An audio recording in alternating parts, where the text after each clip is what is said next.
नमस्कार। स्वामी विवेकानंद जी के जीवन के कुछ वृत्तांत के द्वारा सफलता के रहस्य हम समझने का प्रयास इस वीडियो के अंदर करेंगे। एक व्यक्ति, युवा व्यक्ति जो जवान लग रहा था, लेकिन देखने में जब स्वामी जी के पास में आया तो बहुत उदास और दुखी मन से वो स्वामी जी के पास में आया और बोला, स्वामी जी मैं बहुत दुखी हो चुका हूँ जीवन से। क्योंकि मैं जो भी काम करता हूँ बहुत मेहनत से करता हूँ, लेकिन इसके बावजूद भी मेरे को सफलता प्राप्त नहीं हो पाती है। मैं हर काम पूरे मन लगा कर करता हूँ, लेकिन मेरे को सफलता प्राप्त नहीं हो पाती है। स्वामी जी बहुत दुखी हूँ और आत्महत्या करने का मेरा मन जो है वो होने लगा है। अब मैं जिंदगी के से हार चुका हूँ। स्वामी जी ने उनको बोला ऐसी बात नहीं है, आप ऐसा कीजिए, ये जो कुत्ता है उस कुत्ते को 4 किलोमीटर आप इसको घुमा के लाइए, तब तक मैं आपकी समस्या के बारे में, समाधान के बारे में कुछ सोचता हूँ और आते ही हम दोनों विचार विमर्श करेंगे कि आपकी जो समस्या है उसका समाधान कैसे हो सकता है। जब 4 किलोमीटर दूर घुमाकर जब वापस घुमाने के बाद में वो जो दोनों यानी कुत्ता और जो युवा वापस आए तो कुत्ता बहुत तेजी से हाँफ रहा था और जो युवा है वो बिल्कुल ऊर्जावान लग रहे थे। तो स्वामी जी ने बोला, ये आप तो बिल्कुल ऊर्जावान लग रहे हो और आप घूम सकते हो, लेकिन ये जो कुत्ता है इसकी स्थिति बहुत ही, ये बहुत थका हुआ लग रहा है और हाँफ रहा है, ऐसा क्या बात हो गई। स्वामी तो उस युवा ने बोला, स्वामी जी मैं जब जा रहा था तो रास्ते में तो सीधे सीधे रास्ते जा रहा था, लेकिन ये जो कुत्ता है वो अपने रास्ते से बार बार भटक जाता था। बार बार कभी वो दूसरे कुत्ते जब नजर आते थे उसको उससे उनसे वो लड़ाई करने लग जाता था, उनकी तरफ बिना अनावश्यक रूप से वो भौंकने लग जाता था। इसी तरह से कोई गाय या बकरी आ जाती, जब भी दिखती उसको तो उसकी तरफ वो भौंकने लगता, वो उनके पीछे पीछे वो दौड़ने लग जाता था। कुछ जैसे ही थोड़ी बहुत देर दूरी पे सीधा चलता, उसके बाद में तुरंत प्रभाव से जैसे ही कोई व्यक्ति उसको दिखाई देता उसके पीछे भौंकने लग जाता था। तो इसके कारण से ये हाँफने लग गया। मैंने जितनी दूरी तय की उससे लगभग 1.5 गुनी इस कुत्ते ने स्वामी जी तय की है, इसलिए इसकी जो एनर्जी है वो ज़्यादा खर्च हुई है, उसके कारण से ये हाँफ रहा है। तो स्वामी जी ने उस युवा को बोला, आपके प्रश्न का जवाब यही है, आपके प्रश्न का जवाब यही है, आप जो कार्य कर रहे हो, जो आपने कार्य करना जो तय किया है, उसके जो मार्ग के अंदर जो छोटी छोटी बाधाएं आ जाती हैं उसके कारण से आप अपना ध्यान भटका लेते हो। आप अपना जो लक्ष्य है, जो निश्चित रास्ता आपने तय किया है, उसके ऊपर सीधा नहीं चल पा रहे हो। आपका लक्ष्य बनाया और किसी व्यक्ति ने कहा, किसी आपके साथी ने बोल दिया, बोले आप ये नहीं कर सकते हो, आप क्यों नहीं कर सकते, आपका ध्यान भटक गया। कुछ टाइम बाद में फिर वापस अपने ध्यान पे फोकस किया, फिर किसी ने कोई समस्या आ गई, कोई दूसरा व्यक्ति कह दिया कि आज चलो आज ये काम छोड़िए, हम लोग घूमने चलते हैं, आप घूमने चले गए। या किसी व्यक्ति ने कहा ये काम आप जो कर रहे हो ये आप अच्छा नहीं, इसके बजाय आपको ये काम करना चाहिए। या आप किसी दूसरे व्यक्ति से या दूसरे साथियों से जिन्होंने सफलता प्राप्त की है, बिना आप अपनी रुचि का ध्यान रखते हुए कि वो व्यक्ति उस क्षेत्र में सफल पा रहा है, आप उसी क्षेत्र के अंदर अपना मन बनाने लग गए। इस तरह से आपका जो ध्यान है वो बार बार भटक रहा है, आपके द्वारा भटक रहा है।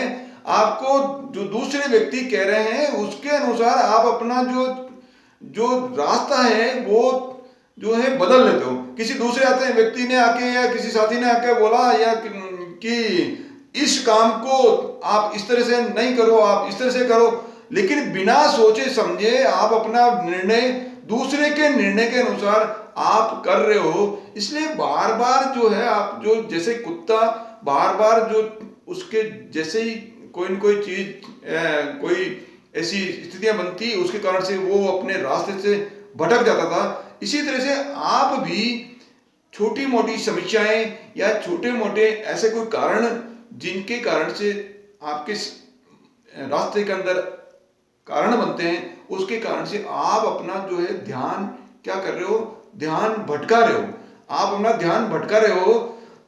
आपको आपका ध्यान जो भी आपका जो लक्ष्य है, आपका जो लक्ष्य तय किया है, एक बार आप निर्णय ले लीजिए, एक बार निर्णय ले लीजिए कि आपको अपने जीवन के अंदर क्या लक्ष्य है। जब एक बार आपने लक्ष्य तय कर लिया तो तय करने के बाद में आपको पूरा जो फोकस है उस आपका जो कार्य है, आपका जो निर्णय है, उसके ऊपर पूरा फोकस आपको लगाना है।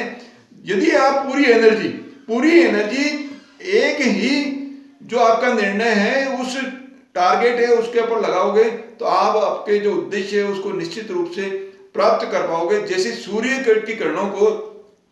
जब सूर्य की किरणों को उत्तल लेंस के द्वारा एक जगह फोकस किया जाता है तो उसके नीचे जब कागज रखा जाता है तो सूर्य की किरणों के कारण से वो कागज भी जल उठता है।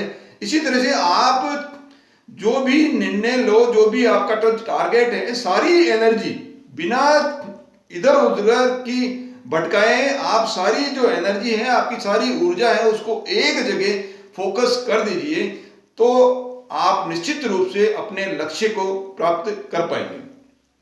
दूसरा वृत्तांत है कि जब स्वामी विवेकानंद जी विश्व धर्म सम्मेलन में भाग लेने के लिए, शिकागो में जो सम्मेलन था उसमें भाग लेने का मन उन्होंने बनाया, तब उन्होंने अपनी माताजी शारदा देवी से अनुमति मांग की कि माते, मैं शिकागो धर्म सम्मेलन में जाने के लिए आपकी अनुमति चाह रहा हूं। तो माता ने बोला, ये टेबल के ऊपर जो चाकू है बेटे, थोड़ा ये चाकू मेरे को दीजिए। तो स्वामी जी ने चाकू की धार वाला जो सिरा है अपनी अंगुलियों के बीच में पकड़कर और उनको हैंडल वाला, जो लकड़ी का हैंडल वाला जो सिरा है, वो माता जी की तरफ करते हुए उनको वो चाकू दिया। और फिर माता जी ने बोला, नरेंद्र, उस समय विवेकानंद जी का नाम क्या था, बचपन का नाम नरेंद्र था, बेटे नरेंद्र, आप शिकागो के धर्म सम्मेलन में जाने के लिए मेरी अनुमति है, आप तैयार हो, उसके लिए आप योग्य हो। लेकिन स्वामी जी ने बोला, माता जी आपने मेरे से कुछ प्रश्न पूछे नहीं, आपने कुछ ऐसा कुछ पूछा नहीं, केवल आपने चाकू मांगा और आप कह रहे कि आप उसके लिए तैयार हो। तो शारदा माँ ने बोला, बेटे आपने जो चाकू दिया है, वो धार वाला जो सिरा है वो आपने आपके हाथ में रखा है और जो हैंडल वाला सिरा है मेरी तरफ रखा है। यानी आप में ये ज्ञान आ गया है, ये ज्ञान आपको प्राप्त हो गया है, इस ज्ञान का बोध हो गया है कि दूसरों को दुख पहुंचाना नहीं है, भले हमको समस्या आ जाए, हमको तकलीफ आ जाए। आपने जो चाकू की धार, आपने ये सोचा कि भले मेरे धार वाले सिरे से मेरे अंगुलियों में लग जाए, लेकिन माता जी को नहीं लगना चाहिए। यानी सामने वाले को, दूसरों को हमारी वजह से कोई समस्या नहीं होनी चाहिए, दूसरों को लाभ होना चाहिए, दूसरों को भला होना चाहिए। चाहे हम कितने ही तकलीफ में पा जाएं, हम कितने ही कष्ट में आ जाएं, हम हमारे देश के लिए, हमारे देशवासियों के लिए जो करेंगे, हम तकलीफ पाकर भी हमारे देशवासियों के लिए, उनके उत्थान के लिए, उनके जो कमजोरियां हैं उनको दूर करने के लिए या समाज सेवा के लिए बिल्कुल दृढ़ संकल्पित रहेंगे। तो ये माता शारदा जी के द्वारा जो स्वामी विवेकानंद जी को बोला था, तो यानी स्वामी विवेकानंद जी का जो जीवन वृत्तांत है, उनकी जो जीवन के ये जो दो जो महत्वपूर्ण वृत्तांत है उससे हम सीख सकते हैं। पहला वृत्तांत है कि बिना किसी अपनी ऊर्जा को इधर उधर भटकाए अपने लक्ष्य के ऊपर ध्यान केंद्रित हम करेंगे तो हमारे लक्ष्य को निश्चित रूप से प्राप्त कर पाएंगे। दूसरा है कि हमको दूसरों का लाभ करने के लिए हमेशा सोचना चाहिए, क्योंकि जब आप लाभ करोगे तो लाभ का जो उल्टा, लाभ जो शब्द है उसका जब उल्टा करोगे तो भला, यानी जब आप दूसरों के लिए लाभ के लिए सोचोगे तो आपका स्वतः ही प्रकृति भला कर देगी। आप सबका ये प्रकृति, सृष्टि, ब्रह्मांड, ईश्वर, जो भी शक्ति जिसको आप मानते हो वो भला करेंगे।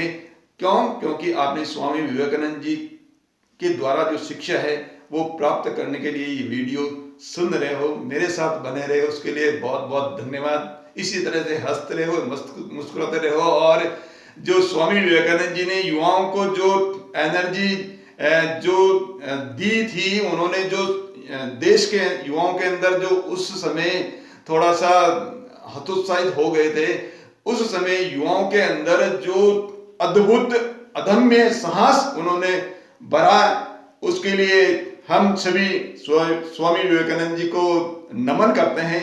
इसी के साथ में इस वीडियो को ज्यादा से ज्यादा संख्या के अंदर आप शेयर करेंगे ही करेंगे, निश्चित रूप से शेयर करेंगे। मेरे साथ आप हमेशा बना रहते हैं, उसके लिए बहुत बहुत धन्यवाद।